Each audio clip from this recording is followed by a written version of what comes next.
बंधू अशोक खरात प्रकरणामध्ये सुनावणी सुरू झालेली आहे। खरातला व्हीसीद्वारे कोर्टासमोर हजर करण्यात आलेला आहे। खरातला आवाज येत नसल्यानं 10 मिनिटांचा ब्रेक घेण्यात आलेला आहे। आताची एक अपडेट आहे महत्त्वाची।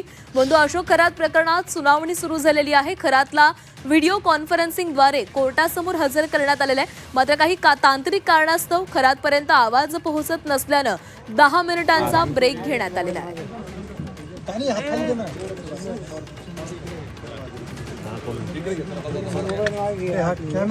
आणि या संदर्भात बोलूयात, आमचे प्रतिनिधी सागर गायकवाड आपल्या सोबत आहेत। सागर, अशोक खरात प्रकरणात सुनावणी सुरू आहे, मात्र काही तांत्रिक अडचण आल्याचं दिसतंय।